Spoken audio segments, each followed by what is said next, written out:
Hello there, adventurers, and welcome to Wally DM.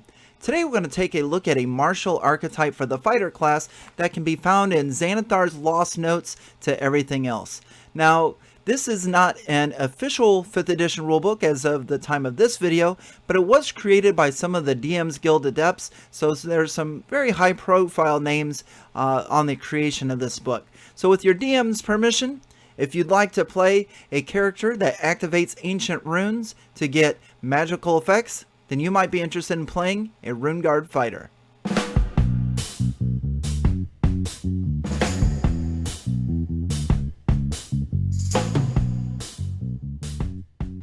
So at level 3, our fighter can choose the martial archetype of Runeguard.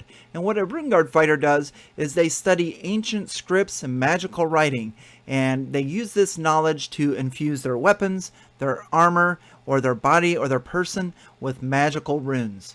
And each magical rune that they activate produces a spell-like effect. Now there are 3 different augmentations that can be used, and each augmentation utilizes 5 different runes, and those runes are Ild, which is fire, Cult, which is frost, And, which is spirit, Stein, which is stone, and Vind, which is wind. Now the 3 different augmentations that are available to us are Soken, which is our attack augmentation. It is activated with a bonus action, and we infuse our weapons with runes for this one.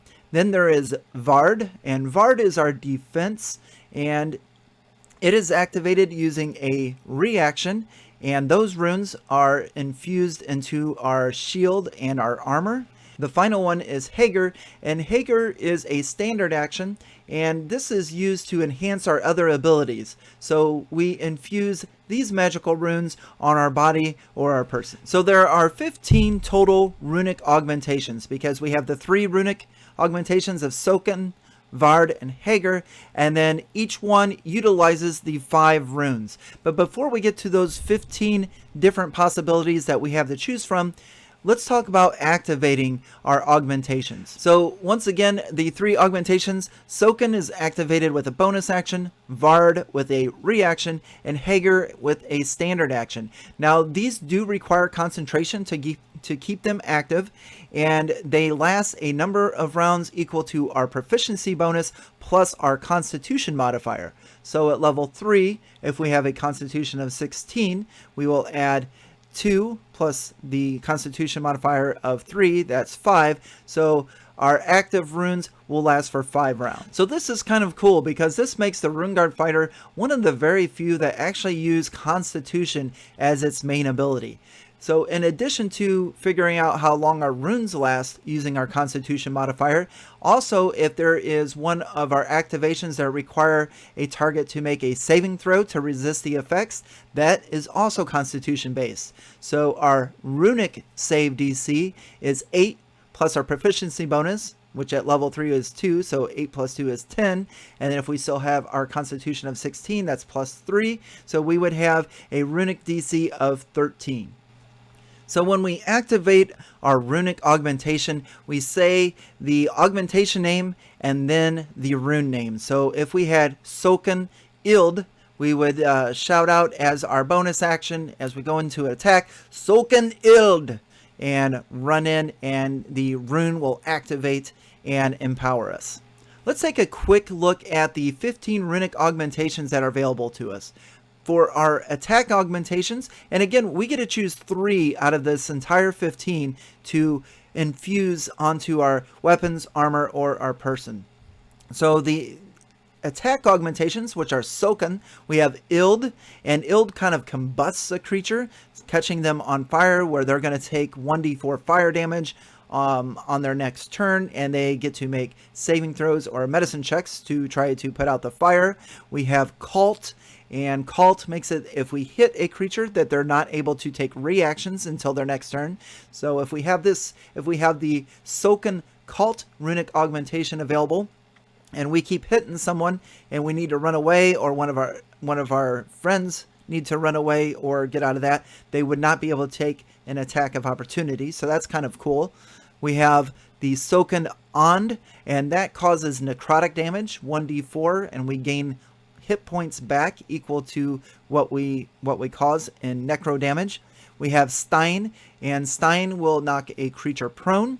And then we have Vind, and Vind is when a creature hits us with a melee attack, we can use our reaction to swing back at him. So that one's kind of cool.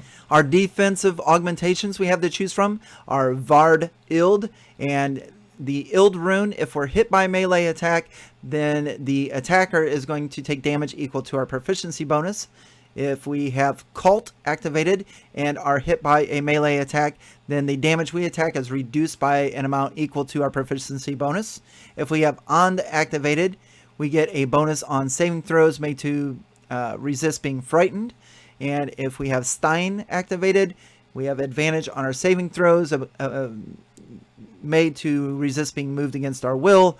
And Vind, we have a wind whipping around us that puts any ranged attackers at disadvantage. Our final augmentation is Hager, and if we have Hager activated, then we can add our Constitution modifier on top of our Strength modifier for an Athletics check, or on top of our Dexterity modifier for an Acrobatics check. So that's kind of cool.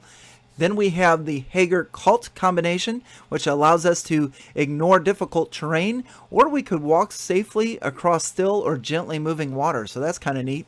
Then we have the And combination with Hager, which says that whenever we receive healing, we also get temporary hit points equal to 5 plus our proficiency bonus. So fantastic choices so far.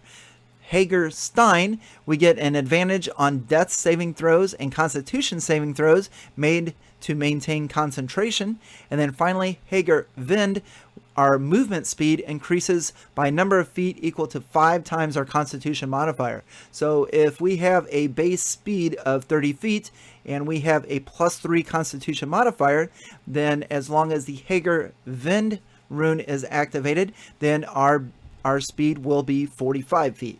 So that's really cool if we need to pick them up and move them out really fast. So this Runeguard fighter is starting to look really cool. We're basically a regular fighter, and we get 3 magical effects that we can use, and they recharge in between short and long rests. But that's not all.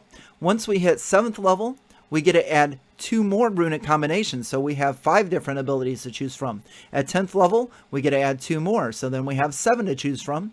And then at 15th and 18th level, we get to add 2 more runic combinations, so by the time we reach 18th level, we can use 11 out of the 15 combinations. Now when we learn those 2 new augmentations, very similar to a spellcaster, if there's one that we're not using and we'd like to swap it out, we can do so, no problem. Swap them 1 for 1. So not only are we gaining 2 more, but we also have the ability to swap out one of them that we're not using very often. Now again, just a reminder, when we do learn these new runic augmentations, it's going to take 8 hours for us to infuse our weapons, our armor, or our person with these magical runes. So infusing our equipment with magical runes aren't the only things that we get.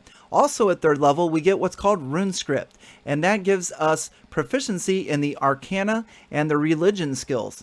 And additionally to that, we can double our proficiency bonus when making intelligence checks that involve identifying magical writing, such as arcane sigils or divine texts. So it seems like all of our study of all these ancient writings is going to come in handy on some future dungeon crawls. Now if you take a look right over there, you'll see our next cool ability, which is Eyes of the Arcanist. And this pretty much says that starting at 7th level, we can spend a minute to kind of feel the general flow of magic in the immediate area. Now, we're not able to tell what the exact purpose or power of this magic is, but we are able to determine its general location within 60 feet, whether it's active or dormant, or whether it's arcane or divine. So really cool ability here. Now at 10th level, that's when the Runeguard fighter really gets interesting. First off, we get to activate 2 runes at a time and concentrate on both of them. So that's really cool, because up until now, we've only been able to have 1 rune active. So at 10th level, 2 runes active and able to concentrate on them both at the same time. But what's really cool is at 10th level, we get the ability to use the Tal augmentations, T-A-L. And once again, if you take a look right over here to my left, you'll see some of these. And the way that we activate these augmentations is we have to have a rune already activated. So let's say we have the Vard Ild rune active. Then on our next turn, we can activate the Ild rune and use the Tal command. If we have the Hagerstein rune active, then we can, on our next turn, we can activate the Talstein augmentation. So if we activate one of the Tal runes, all other runes that we're concentrating on become dormant until we finish a short or a long rest. But let's take a look at a few of these. If we activate Tal Ild, then we get to cause fire damage equal to 2d6 times the number of runes we had activated. If we activate the Tal Cult rune, then we erupt with a magical frost blast that has the possibility of restraining a few targets. If we activate the Tal Ond rune, then within a 5-foot radius we can have creatures of our choice regain some hit points. If we activate the Tal Stein combination, we can create some difficult terrain that could cause slashing damage to creatures trying to maneuver through it. And then probably my favorite of all of them, we have the Tal Vind, which creates a furious cyclone that causes just a ton of bludgeoning damage. So the Tal runes are pretty cool, but we only get to use them once per short or long rest. And again, we have to have an identical rune already active in order to activate one of the Tal runes. Now at 15th level, we get to use this twice per short or long rest, but only once per turn. And then our final thing as a Runeguard fighter is the Runic Mastery, and that is at 18th level, we can have 3 runes active at one time, and we can concentrate on all 3 of them. So once again, that is the Runeguard martial archetype for the fighter class that you can pick at 3rd level. Again, make sure you check with your Dungeon Master if they allow martial archetypes from Xanathar's Lost Notes to everything else before you select this in your game. And I hope you enjoyed this presentation and review of this really cool subclass of the fighter. So that's all I have for you today, but let's get a discussion going. There's 15 different runic augmentations. If you were to pick the Runeguard fighter at level 3, what 3 augmentations would you pick? If you're interested in what I've selected, I actually have a video coming out within the next few days where we're going to go step by step and create a Runeguard fighter. So let's make sure we leave some comments below. Don't forget to like, share, and subscribe. I hope you enjoyed this presentation and review of the Runeguard fighter. We'll catch you next time. Thanks for watching. On to the next.